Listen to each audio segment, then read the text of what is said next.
দেখছেন কলকাতা টিভি, ভাস্বতী রয়েছে আপনাদের সঙ্গে। আর সকাল থেকেই যে খবরের দিকে নজর রেখেছি, আরজি করে মৃত তরুণী চিকিৎসকের বাড়িতে ইতিমধ্যেই পৌঁছেছেন রাজ্যের মুখ্যমন্ত্রী মমতা বন্দ্যোপাধ্যায় এবং তার মায়ের সঙ্গে এবং পরিবারের সঙ্গে, তার মা বাবার সঙ্গে কথা বলছেন। আমরা জানি যে এর আগেই রাজ্যের মুখ্যমন্ত্রী মমতা বন্দ্যোপাধ্যায় তিনি স্পষ্ট করেছিলেন যে পরিবার চাইলে যে কোনো এজেন্সিকে দিয়ে তদন্ত করাতে পারে এবং দোষীদের সর্বোচ্চ শাস্তির দাবিও তিনি জানিয়েছিলেন। পাশাপাশি খুব গুরুত্বপূর্ণ তিনি যে বিষয় জানিয়েছিলেন যে সিবিআই তদন্ত করলে আপত্তি নেই, পরিবার চাইলে যে কোনো এজেন্সিকে দিয়ে তদন্ত করতে পারে।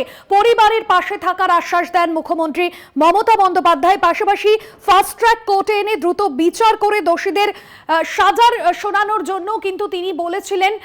আমরা দেখেছিলাম এর আগে, অর্থাৎ এই ঘটনার পরেই রাজ্যের মুখ্যমন্ত্রী মমতা বন্দ্যোপাধ্যায় তিনি এই বিষয়ে যেরকম তুলে ধরেছিলেন, পাশাপাশি আমরা দেখেছিলাম যে কলকাতা পুলিশের নগরপাল সিপি তিনি বিনীত গোয়েল তিনিও কিন্তু সাংবাদিক বৈঠকে একই বিষয় বলেছিলেন যে পরিবার চাইলে যে কোনো এজেন্সি দিয়ে তদন্ত করতে পারে। নিহত তরুণী সোদপুরের বাড়িতে মুখ্যমন্ত্রী মমতা বন্দ্যোপাধ্যায় পরিবারের পাশে থাকার আশ্বাস দিয়েছেন। এর আগেই তরুণীর পরিবারের সঙ্গে ফোনে কথা বলেছিলেন মুখ্যমন্ত্রী মমতা বন্দ্যোপাধ্যায় এবং যেখানে মুখ্যমন্ত্রী মমতা বন্দ্যোপাধ্যায় এর আগেই তিনি পরিবারের পাশে থাকার কথা বলেছিলেন এবং সর্বতোভাবে পরিবারকে সাহায্যের কথাও তিনি বলেছিলেন।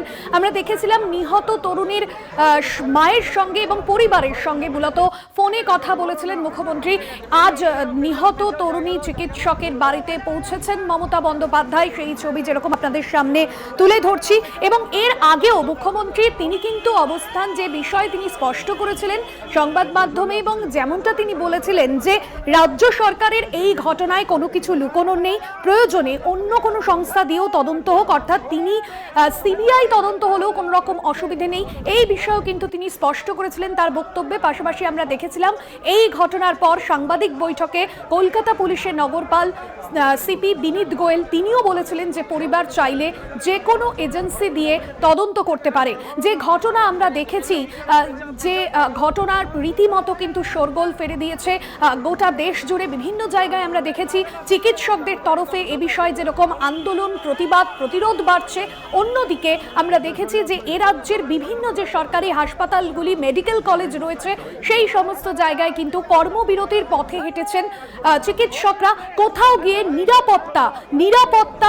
নিরাপত্তা বারবার জোরদারের কথা বলেছেন পড়ুয়া চিকিৎসকরা এবং দীর্ঘ সময় যখন ডিউটি করে তারা ঘুমোতে যান, সেই সময় কোনো নিরাপত্তা ব্যবস্থা, অর্থাৎ অত রাতে কোনো নিরাপত্তা ব্যবস্থা নিয়ে যেরকম বারবার প্রশ্ন উঠছে। আমরা দেখেছিলাম যে তরুণী, অর্থাৎ যাকে ধর্ষণ করে খুনের ঘটনা, যে ঘটনা অত্যন্ত নক্কারজনক যে ঘটনা ঘটেছে, এবং এর আগেও আমরা দেখেছিলাম যে এর আগেও মুখ্যমন্ত্রী মমতা বন্দ্যোপাধ্যায় তিনি ফোনে এই ঘটনার পর তার মা বাবার সঙ্গে কথা বলেছিলেন এবং এই দাবিও তিনি করেছিলেন যে তারা যে কোনো দাবি, অর্থাৎ যে দাবি তারা করবেন, পরিবারের তরফে যে দাবি রাখা হবে সেইভাবেই কিন্তু তদন্ত প্রক্রিয়া এগোবে। পাশাপাশি তিনি এও স্পষ্ট করেছিলেন সাংবাদিক বৈঠকে যে পরিবার চাইলে যে কোনো এজেন্সি দিয়ে তদন্ত করতে পারে এবং যদি সিবিআই তদন্ত চায়, অর্থাৎ সিবিআইও যদি তদন্ত করে তাহলেও কোনো অসুবিধে নেই। অর্থাৎ এই জায়গা থেকে মুখ্যমন্ত্রীর স্পষ্ট বার্তা, রাজ্য সরকারের এই ঘটনায় কোনো কিছু লুকোনোর নেই, যে কোনো এজেন্সি দিয়ে চাইলেই তদন্ত ভার নেওয়া যেতে পারে, তদন্ত করানো পারে। পরিবারের পাশে থাকার আশ্বাস দিয়েছেন মুখ্যমন্ত্রী। এই মুহূর্তে যে ছবি আপনাদের সামনে তুলে ধরছি, নিহত চিকিৎসক তরুণীর বাড়িতে ইতিমধ্যেই পৌঁছেছেন সোদপুরের বাড়িতে মুখ্যমন্ত্রী। জয়ন্ত মজুমদার আমাদের প্রতিনিধি রয়েছেন আমাদের সঙ্গে ফোন লাইনে।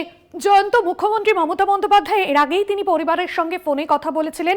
তিনি বলেছিলেন পরিবার চাইলে যে দাবি পরিবার করবে সেই দাবি মেনে নেওয়া হবে এবং যে কোনো এজেন্সি তদন্ত করতে পারে। রাজ্য সরকারের এই ঘটনায় লুকানোর কিছু নেই। আজ মুখ্যমন্ত্রী কি বললেন, পরিবারের সঙ্গে কি বিষয়ে কথা হলো, কি জানা যাচ্ছে বিষয়?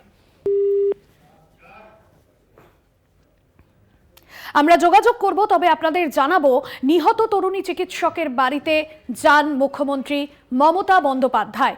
নিহত তরুণী সোদপুরের বাড়িতে গিয়ে কথা বললেন তার পরিবারের সঙ্গে এবং শুক্রবার সকালে যে ঘটনা ঘটেছিল, গোটা কলকাতা থেকে গোটা রাজ্য যে ঘটনার সাক্ষী থেকেছে এবং সেই নির্মম, মর্মান্তিক এবং পাশাপাশি নক্কারজনক যে ঘটনা এবং যে ঘটনা নিয়ে কিন্তু রাজ্য রাজনীতি এবং শোরগোল, পাশাপাশি চিকিৎসকরা তারাও এক প্রকার কর্মবিরতির পথে হেঁটেছেন, যাদের দরুন কিন্তু রীতিমতো রোগী পরিষেবা ব্যাহত হয়েছে বিভিন্ন সরকারি হাসপাতালগুলিতে।